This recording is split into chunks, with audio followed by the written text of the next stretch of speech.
Hello, everybody. It is Perry back here with another Collider exclusive interview at the Supper Suite in Park City.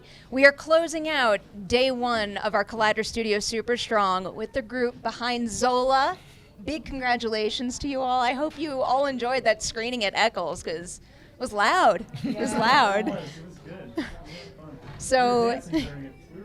You were dancing? Yeah, during Hannah Montana, we all danced. It was so good. Were you in the audience doing that? Yeah. I'm surprised. Hands up. I guess I was so locked into what I was watching that I couldn't even see you guys. So, job well done. Asia, I wanted to start with you here. Just what was your first impression when there was interest in your story to have it adapted to film? I was excited. You know, I felt honored. So I've always wanted to write, but I never thought about writing like films. I just like to write.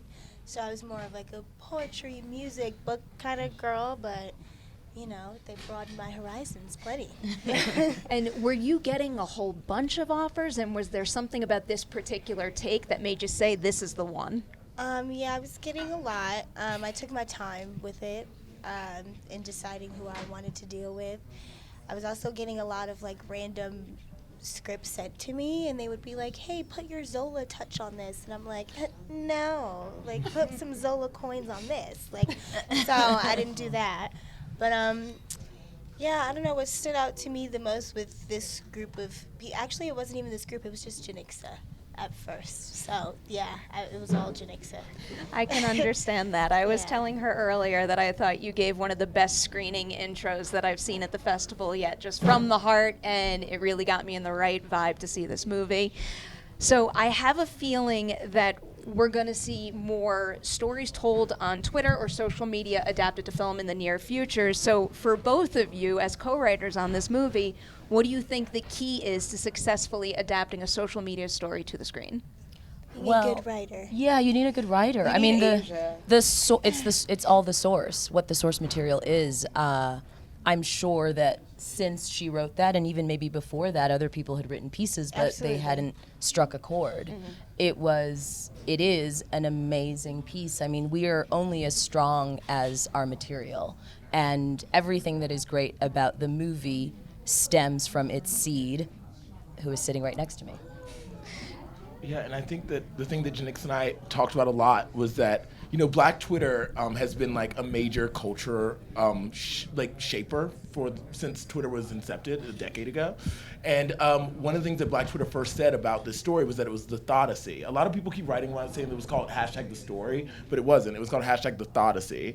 And what we really liked about that is that it put it in conversation with like the beginnings of Western literature. It put it in conversation with Homer. And I think that for the story that we wanted to tell and the way we wanted to adapt this is that we didn't want to be above our source material. We wanted to look at it as though it was above us, as though we were looking at Homer, or we were looking at Jamaica Kincaid or Toni Morrison or Sam Delaney, you know? And so I think that's the energy that Janicza and I came to it from. And we took all of the imagination and care and heart that we would put into a beloved piece of literature that you read in school into this beloved piece of literature that we all read on our phones. You feel it when you watch the movie, so job well done in that respect.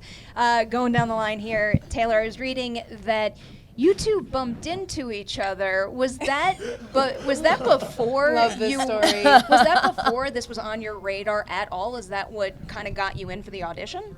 Janicza would have to Janicza would have to verify when she saw me. It was on Largemont at Go Get 'Em Tiger.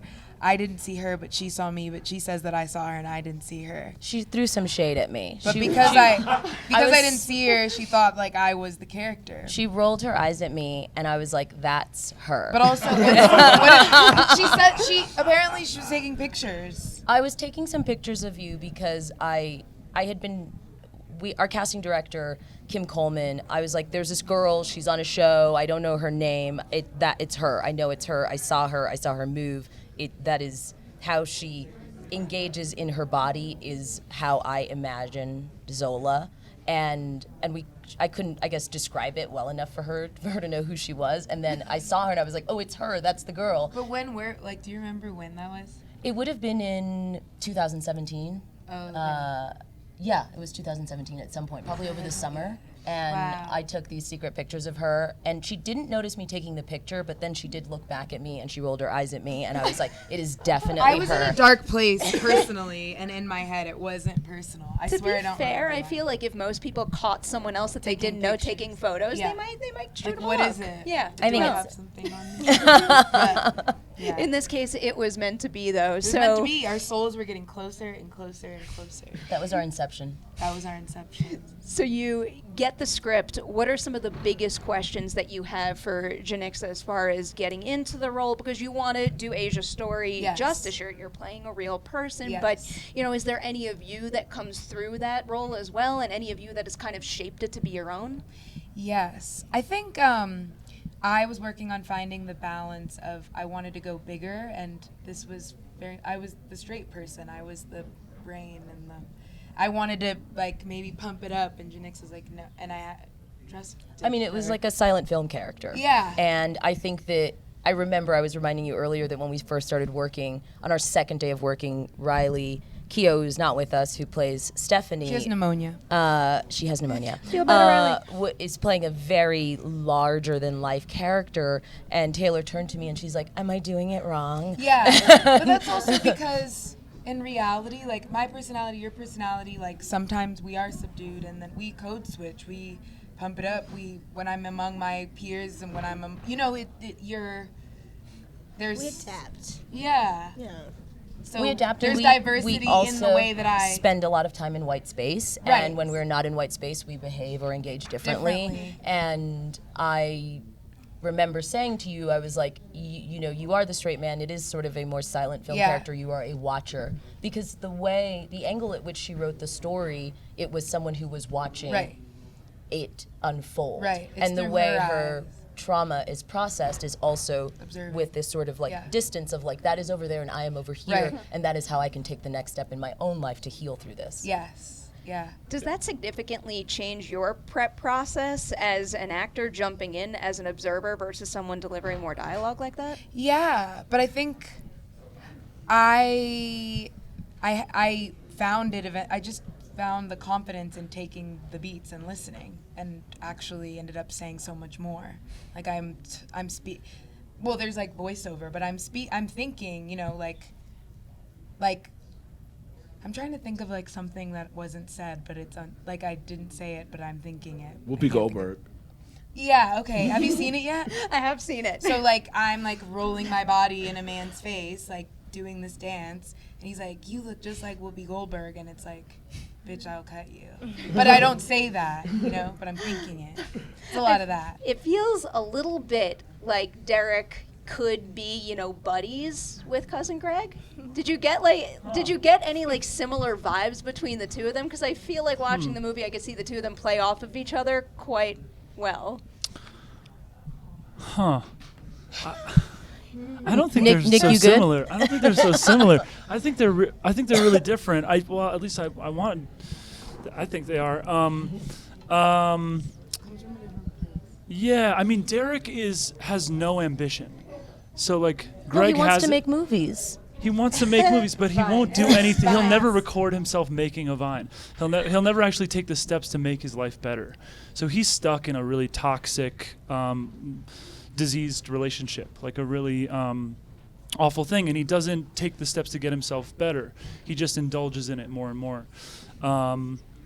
Not to talk about Greg much, but Greg has ambition and has, I think, like an intellect that Derrek doesn't really possess. Derek's That's all fair. emotions. He's all heart, So he can get taken to a super high or taken to a super low because he doesn't have a real center other than just his heart and what will feel good right now. He just wants to be soothed right now. It's a very good description. I think my assessment was more from a visual perspective, the way the two of them carry themselves. Okay. The body language reminds me of one another. The posture a bit. Yeah, a little bit. Yeah, definitely. There's a hunch to Derrek that's pretty special.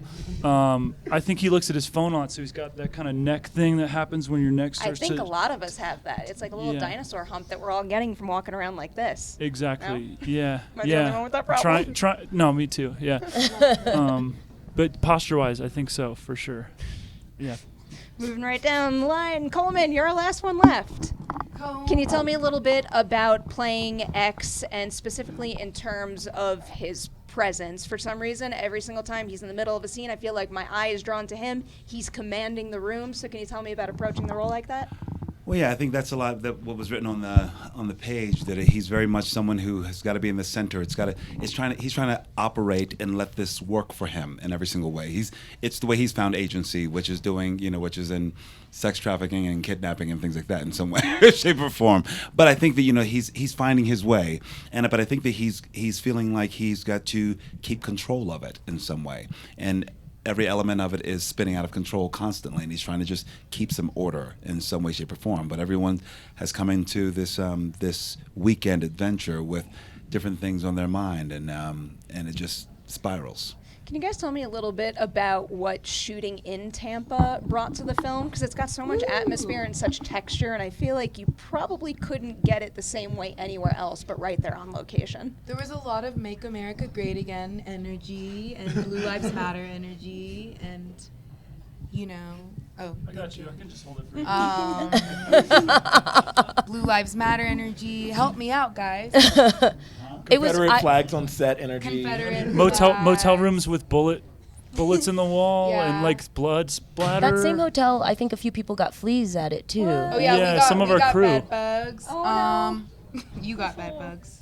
I slept in a bed that had a bug But and then left you it. left- yeah. Yes. But it was perfect for the zone we needed to be in. We were uncomfortable, and this road trip is quite uncomfy. I'm a New Yorker. Bed bugs are my worst nightmare. Tampa is special, and I think it's very much a character in our world, and I was really happy that we got to shoot there. We had, before getting to shoot in Tampa, explored or considered other locations, and once I actually went, I drove myself there. I was shooting in Georgia, and I drove myself there as a kind of like pitch to my producers of why it was necessary, and I met with this location scout, and we spent 3 days going all around Tampa. I had never been to a strip club. I went to 22 strip clubs in 3 days, and I had seen How much things. money did you spend? $0. I was always scouting, and it's a really curious thing to scout while a strip club is open, because people start to, your energy feels different because you're with somebody else, and then you're like, can I take a picture? And then people look to the left and you kind of take a photo, and no one wants you there in that way. But it was, I thought. Ass in your face. Yeah. I think the big thing was for me was the light, actually. Our movie does take place in a lot of interior spaces, but the light in Florida is pretty wild,